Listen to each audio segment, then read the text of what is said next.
ओम नमः शिवाय गुरवे सच्चिदानंदमूर्तये निष्प्रपंचाय शांताय निरालंबाय तेजसे। हरि ओम। हरि ओम प्रभु जी। आज के इस अध्यात्म परिषद में आप सबका स्वागत है। आज का प्रश्न दिल्ली से शोभा पुरवार जी का है। उन्होंने पूछा है कि गीता प्रबोधिनी के अंतर्गत चतुर्थ अध्याय के 35वें श्लोक को समझाते हुए राम सुखदास जी ने कहा कि जीव के अंतर्गत जगत है, इसलिए साधक पहले जगत को अपने में देखता है और फिर अपने को परमात्मा में देखता है। यह बात स्पष्ट नहीं हो रही है। तो देखो प्रभु जी, मूल में क्या लिखा है इसको जरा पहले पढ़ लेते हैं, इसके साथ साथ इसको समझने का प्रयत्न करेंगे। परमात्मा के अंतर्गत जीव है, उसका उदाहरण दिया ममे वांशो जीव लोके।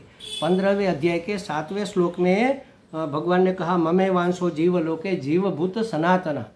इस जीव के अंदर मेरा एक सनातन अंश है। जीव मेरा सनातन अंश है। सनातन माने ऐसा अंश जिसका कभी विनाश या विकार नहीं होता, माने चैतन्य अंश। परमात्मा स्वयं एक अंश रूप में प्रकट हो रहे हैं। जैसे अंश का मतलब ये नहीं है कि वह टुकड़ा हो गया। जैसे समझो कि आकाश तो पूरा का पूरा आकाश है। हमारे घर में बारी है और बारी में पर्दे लगे हुए हैं। पर्दे में बारी खुली है, पर्दा बंद है, पर्दे में एक इतना सा छेद है। तो छेद में से हमें आकाश कितना दिखेगा? आकाश का एक अंश ही दिखेगा।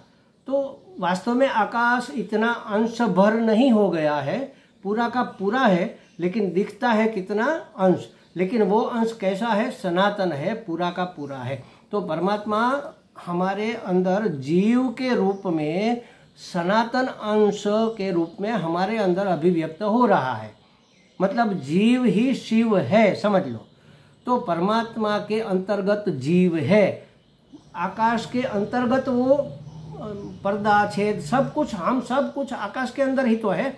उसी तरह अनंत चैतन्य स्वरूप परमात्मा। अनंत का मतलब ऐसा होता है जहाँ एक सोई के नोक के बराबर भी उसके सिवा जगह खाली न हो, उसको कहते हैं अनंत।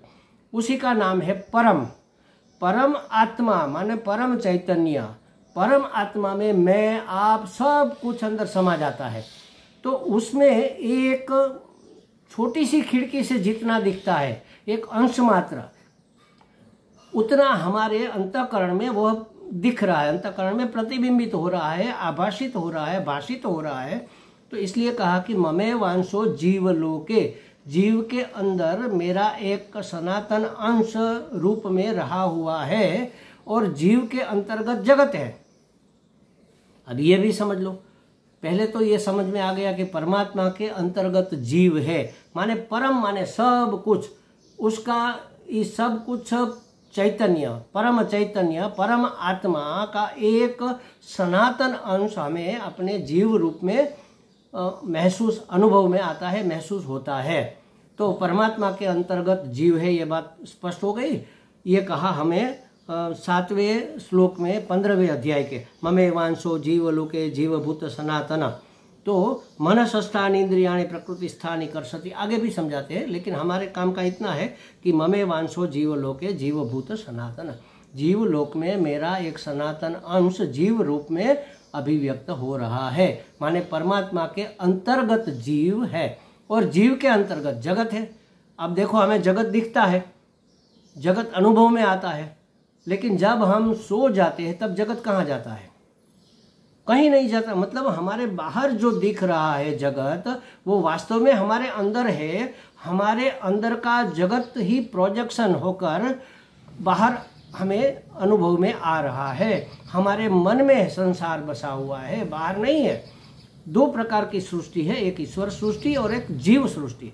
हमने चाय बनाई, हमें लगा कि हाँ चाय बहुत सुंदर है, बहुत मधुर है, चाय हमने पी ली, हमारा तो दिन बन गया। लेकिन जो चाय नहीं पीते हैं, जिसने कभी चाय पसंद ही नहीं की, जिसको पसंद ही नहीं है उसका स्वाद, उसको क्या लगेगा? जैसे हमारे वर्षा जी को लगता है कि चाय तो हमें दवाई जैसी लगती है, उसने कभी चखी भी नहीं चाय, तो उसको वह सुंदर नहीं दिखेगी, हमें सुंदर दिखेगी, मतलब हमें रुचिकर लगेगी, उसको अरुचिकर लगेगी। तो चाहे रुचिकर है या अरुचिकर है, सुखद है या दुखद है, वो तो हमारा ही बनाया हुआ संसार हुआ ना, हमने ही माना, हमारी ही कल्पना, जिसको कहते हैं संकल्पना, सम्यक रूप से अच्छे तरह से की हुई कल्पना। तो पूरा जगत हम जो देख रहे हैं, हम जो अनुभव कर रहे हैं, हम जो मान रहे हैं, वह हमारे मन में बसा हुआ है। तो पूरा जगत जीव के अंतर्गत है, जीव के अंतर्गत ये जगत है। येदम धार्यते जगत, ये हमें बताया गया 7वें अध्याय के 5वें श्लोक में। देखो चौथे और 5वें श्लोक में भगवान ने क्या कहा, भूमिरापो नलो वायु खम मनो बुद्धिरेव च अहंकार इति यम्मे भिन्ना प्रकृतिरस्मृता अपरेयमितस्त्वं स्वन्याम प्रकृतिम विद्धि में पराम जीवभूता महाबाहो येदम धर्म धार्यते येदम धार्यते जगत। क्या होता है इसका अर्थ? येदम, यया इदम, जिससे यह जगत माने जगत, धार्यते धारण किया जाता है, वह क्या है? मेरी जीवभूता परा प्रकृति है। देखो प्रकृति के 8 अंश भगवान ने बताए, पृथ्वी, जल, अग्नि, वायु, आकाश, मन, बुद्धि और अहंकार। ये भगवान की 8 प्रकार की प्रकृति है। और इससे अपरा माने इससे, ये अपरा माने ये जड़ प्रकृति है, इससे एक उत्कृष्ट मेरी परा प्रकृति जीव रूप में है। जीव भी प्रकृति ही है, लेकिन वह परा प्रकृति है। परम, परा माने परम, अत्यंत श्रेष्ठ। उसके बाद सीधे परमात्मा आते हैं। परमात्मा से प्रकृति ने संज्ञान लिया, परमात्मा ने सोचा बहुश्याम, एको हम बहुश्याम, मैं एक हूँ, बहु बन जाओ। तो प्रकृति ने अपना कार्य शुरू कर दिया, प्रकृति में विक्षेप हुआ, तो परा प्रकृति फिर अपरा बनी, ये 8 रूप में बन गई और फिर जगत में व्याप्त हो गई, पूरा सृष्टि का सर्जन हो गया। तो कहते हैं कि ये दम धार्यते जगत, मेरी परा प्रकृति ने इस जगत को धारण किया हुआ है। तो मेरी माने अहम, अहम माने आत्मा, आत्मा माने परमात्मा, जो जीव रूप में अभिव्यक्त हो रहा है, उस परमात्मा ने ही इस जगत को धारण किया हुआ है। माने जगत मेरे अंतर्गत है।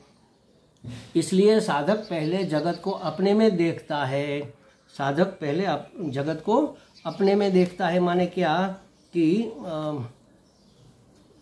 जैसे समझो ये जो आपका द्रक्ष्यस्यात्मनि, द्रक्ष्यसी देखेगा, आत्मनि माने अपने में, माने आत्मा के रूप में, अपने आत्मा के रूप में जगत को देखेगा, क्योंकि अपने ही अंदर अपनी ही संकल्पना से बना हुआ जगत है। तो जगत को अपने में देखेगा माने जानेगा, देखेगा माने जानेगा कि हाँ जगत तो मेरे अंदर है, मेरी संकल्पना से बना हुआ जगत प्रोजेक्शन होकर बाहर मुझे दिख रहा है। और अपने को परमात्मा में देखेगा। और स्वयं कौन है? तो पहले कह दिया ममेवांशो जीवलोके, अपने को परमात्मा में देखेगा। तो अथो मई, पीछे से क्या देखा, इसके बाद क्या देखेगा? पीछे माने बाद में, फिर मई मुझ सच्चिदानंद में अपने आप को देखेगा। सनातन अंश है ना परमात्मा का। तो सबसे पहले जगत को अपने में अनुभव करेगा कि हाँ मेरी संकल्पना रूप ही यह जगत है, लेकिन मैं कौन हूँ? तो मैं परमात्मा का सनातन अंश हूँ। ऐसा सोचने से हमारा अहंकार, इसमें लिखा है सूक्ष्म हो जाता है। सूक्ष्म माने गलित हो जाता है। गलित अहंकार कोई बंधन नहीं करता। जैसे भुना हुआ बीज अंकुरित नहीं होता, उसी तरह हमारा अहंकार गलित हो गया, माने विशुद्ध हो गया, निर्मल हो गया। उसमें जो पूर्व के संस्कार पड़े हुए थे, वासना के, काम के, क्रोध के, लोभ के, मोह के, विषय भोग के, ये सब संस्कार मिटकर वह शुद्ध हो गया, गलित हो गया, सूक्ष्म, सूक्ष्म माने शुद्ध, सूक्ष्म हो गया। इसलिए वह अब जन्म मरण का कारण देने वाला नहीं बनेगा। बस इतना ही करना है। अच्छा, जन्म मरण नहीं चाहिए माने कि मुक्ति चाहिए, तो क्या करना होगा? अपने आप को समझना होगा। कैसे समझेंगे? कि ममेवांशो जीवलोके, भगवान ने कहा कि मेरा एक सनातन अंश जीव रूप में है, माने मैं अपने आप को जीव मानता हूँ। वास्तव में मैं कौन हूँ? भगवान का सनातन अंश हूँ। अंश माने टुकड़ा नहीं, सनातन माने पूरा का पूरा, पहले से अंत तक, उसको कहते हैं सनातन, पहले से लेकर अभी तक। तो पूरा का पूरा आकाश जैसे एक छेद में से छोटा सा दिखता है, उसी तरह पूरे के पूरे परमात्मा इस एक छोटे से अंतःकरण में छोटा सा जीव भाव रूप में हमें जो अनुभव हो रहा है वह वास्तव में परम तत्व ही है, परमात्मा ही है। एक चिंगारी पूरी की पूरी आग है, अगर उसको कहीं रुई के ढेर में लगा दो तो भभक उठेगी, घास के ढेर में लगा दो तो बड़ी महाअग्नि हो जाएगी, बड़ी ज्वाला हो जाएगी।